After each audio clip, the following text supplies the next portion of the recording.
Welcome to the Week 4 recap, where we're going to kick things off with NC State and Clemson, former ACC rivals, now facing off in an SEC contest. First up, we have Clemson coming into the red zone on 1st and goal, and Clay Klubnik finds his man Antonio Williams, who has been off to a hot start for Clemson, and they go up 7-0.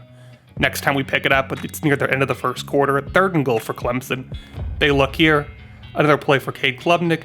He scans and he gets taken down, and that will end up forcing a field goal, and North Carolina State is only down 10-7. Then North Carolina State in the red zone breaks off some tackles from Penix, and he gets in the end zone to make it 14-10 North Carolina State. Clemson now the team looking for a response, 3rd and goal, middle of the second quarter, and on a read option, Cade Klubnik finds the end zone, and this would be the beginning of things to come, as Clemson would be the team providing all the offense from here on out. Last play we're going to show you is with less than 5 minutes to go in the fourth quarter, Clemson up 34-17. Another read option, Cade Klubnik in the end zone. And this would lead to a huge victory for Clemson, where the North Carolina State defense could not show up and stop Clemson at all, and then in the second half, Clemson's defense showed up, took control, and really proved to be a threat in the SEC, while NC State is going to be a scrappy team that can hang around for a little bit, but probably does not have a lot of long-term potential as a conference championship team this year. Next up, we have a rivalry matchup from Neyland Stadium where Florida takes on Tennessee. The story early on, though, was Joe Milton could not find a lot of deep shots, and he was really looking uncomfortable in the offense, having to check down a lot, like you see on this play on 3rd down, just not making a competitive throw, and Florida was the team that was really being the aggressor. Up 14-3 here, Tennessee was able to get a stop and force a field goal to make it a 17-3 game at the half, but Florida would end up coming out of halftime and getting another field goal of their own and putting Tennessee into a 20-3 hole. Can Tennessee pull off the comeback here in the second half? Well, it will help with a nice throw like that where he's able to get the ball to Keaton, and that gets a 1st and goal for Tennessee. Then spread out on 3rd and goal. Tennessee really needing a touchdown to get back into this one. Able to find his man, Ramel Keaton, to make this a 20-10 game. Then Joe Milton. Arm isn't working too much, shows off some legs, and he's able to get 1st down yardage on that read option look and putting Tennessee in a spot to really cut into this lead and put some pressure on Florida. 20-10, 1st and goal, finds his man Brew McCoy, and it's a 20-17 game. Florida now facing some pressure. 3rd and goal, end of the 3rd quarter, picked off, and Graham Mertz having one of those Graham Mertz moments where he gives the ball away, and Tennessee is now in striking range as they go into the 4th quarter. Tennessee is in the red zone at the beginning part of the 4th quarter, looking to make them pay for that costly turnover. He finds his man near the 5-yard line, and Joe Milton has over 300 yards passing on the day at this point. Now on 2nd and goal in the red zone, shotgun snap to Milton. He's able to find his man Jacob Warren, and that puts Tennessee up 24-20 and gives them their first lead of the game. All the pressure on Florida now, down 24-20. They have a 3rd down, and they find the tight end, Keon Zipper, and that gets about 10 more yards, and that is a 1st down for Florida as they are marching, trying to take back the lead that they held for so long. Another 3rd down, 4.5 minutes to go here in the 4th quarter. Time for Graham Mertz to make a play. Can he find a man? And no, he does not, and this brings up a crucial 4th down by 4 points. Field goal does you no good, so you have to imagine Florida will come out here for a chance to go and get the conversion on 4th down. Mertz in the shotgun for this 4th and 4. He's able to get some time, offensive line gives him there, and they have plenty of room, and Aiden Mizell gets into the end zone, and that's a 27-24 game.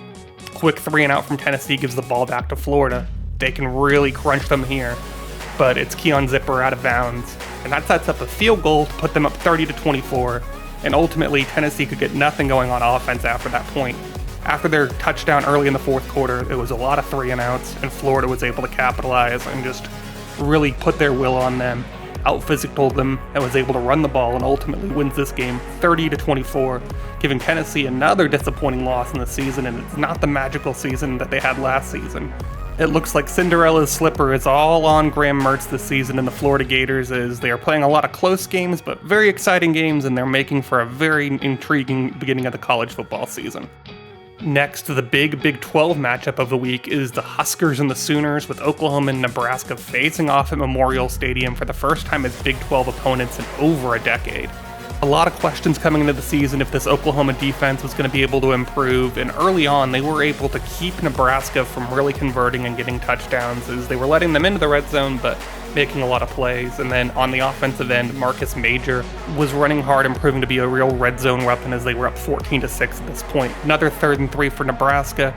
They're not able to get the conversion. They're going to kick their 3rd field goal of the half as they're moving the ball, but still not a lot going on. Moving to the second half, Oklahoma up 21-15.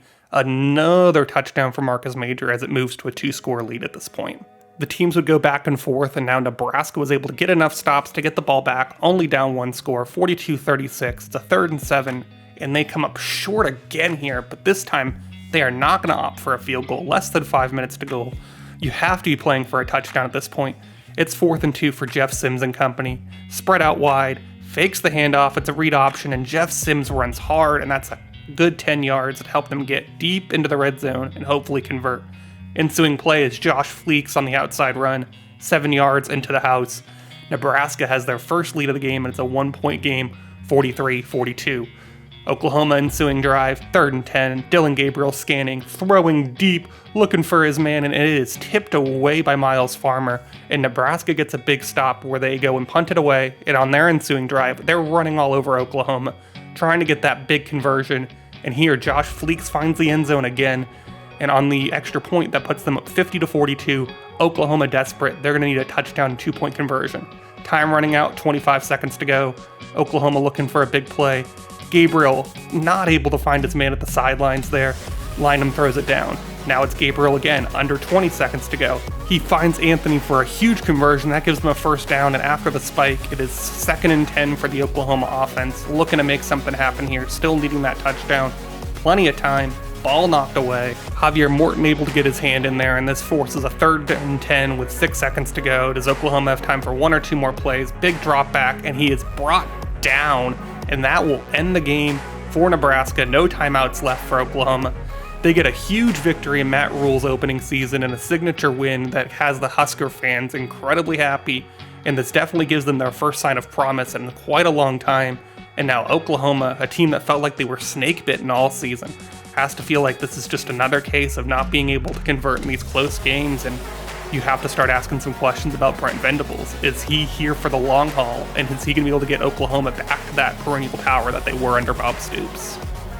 Last game of the day is going to be at Allegiant Stadium, where UCLA is visiting UNLV as these new Pac-12 foes are seeing if they can start a new rivalry in this game. Big story was Dante Moore, the true freshman, getting the start, and they were cooking early on as they were able to go up 14-0 on this run by Carson Steele. But UNLV would scrap their way back here in the second half, middle of the third quarter. Quarterback Doug Brumfeld on the read option is able to power his way into the end zone, and this actually gives UNLV a 17-14 lead, and Allegiant Stadium was rocking at this point as they started to push their Rebels ahead. But then Dante Moore would have a chance. He's in the red zone here. He's able to find his man and not able to get to the corner, and this would lead to a field goal that would tie it up at 17. Couple of possessions later, Doug Brumfeld from UNLV finds his man, and that puts them up 29-24 after they could not get the 2-point conversion. The freshman Dante Moore on 3rd and goal, really looking for the end zone, trying to put his team back up, and this one is knocked away, and that forces another UCLA field goal, and UNLV will have a chance to put this one away up 29-27.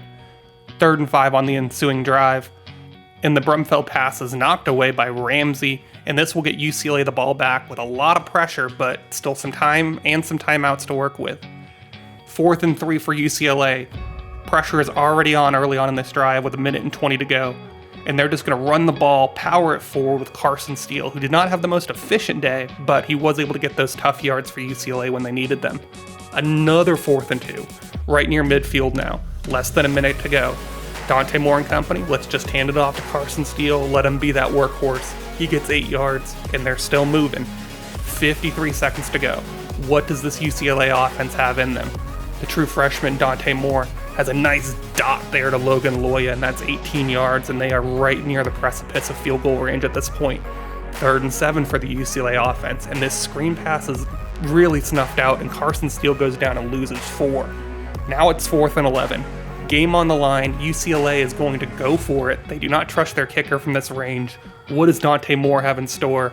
He's looking, and he fires towards the sideline and finds his man Colson Yankoff on a beautiful throw, and that is able to put them right in squarely into field goal range. But instead of doing that, they're going to go for the kill. They find the running back out of the backfield, and that gets them into the end zone, and that will give UCLA enough of a lead that's going to force UNLV to try and go for a touchdown.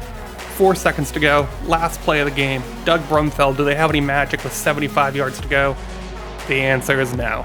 He is hit as he throws, does not get the ball to the end zone, and UCLA is able to escape from Allegiant Stadium in a big primetime performance from Dante Moore as the true freshman.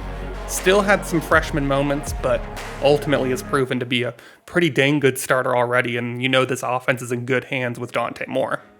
Now let's look at some other notable results from the SEC. It looks like everything else held serve. Georgia Tech lost to Virginia Tech, but Georgia Tech isn't that great. Drake May and North Carolina get a win over Ole Miss. Alabama handles Miami 38-19, and then LSU beats Auburn, dropping Auburn to 0-4, and their nightmare season continues at this point, and can't really see it getting any easier for them. And then in the Big Ten, Kentucky beating Minnesota, Notre Dame handling Illinois, Penn State over Kent State, Purdue over Michigan. Michigan drops to 1-3, 0-3 in Big Ten play, and you can sound the alarms on that one. It is danger zone for Michigan at this point in their season. We'll see if they can salvage it at this point. And then the other notable result, Wisconsin putting up 56 points on Arizona State, who beat BYU last week. So we know Arizona State is at least decent, but Wisconsin winning a game like that is quite a statement for them, and we're going to have to check in more on them throughout the year. And then the Big 12, they just haven't had a lot of conference games yet. They've been playing a lot of just non-conference stuff and nothing that's really piqued my interest, so we haven't seen a ton of this conference yet, but we did see that great Oklahoma and Nebraska game, but everybody else just kind of holding serve, and when conference play heats up, we'll see more from this conference later on. And then in the Pac-12, we'd see nothing that really piques a ton of interest. Utah handling business against BYU in a rivalry game, and then Oregon only winning by 3 against Cal is kind of an interesting result, and those are still 2 teams that I want to see more from this year, and hopefully they play some more big matchups that we'll want to be a part of for those teams. Then next up on the channel, we're going to have our Florida State at Boston College game. I really look at this as a get-right game for Florida State. We had a pretty poor showing against LSU in terms of how the defense was performing, so I'm looking for them to be able to feel a little more confidence, be able to make some plays, and hopefully turn this season back around and not go down the spiral that we've seen a couple of teams like Michigan go down at this point. So we can't let one loss affect us. We just got to move on to the next one and hopefully get the win against Boston College. Go Noles.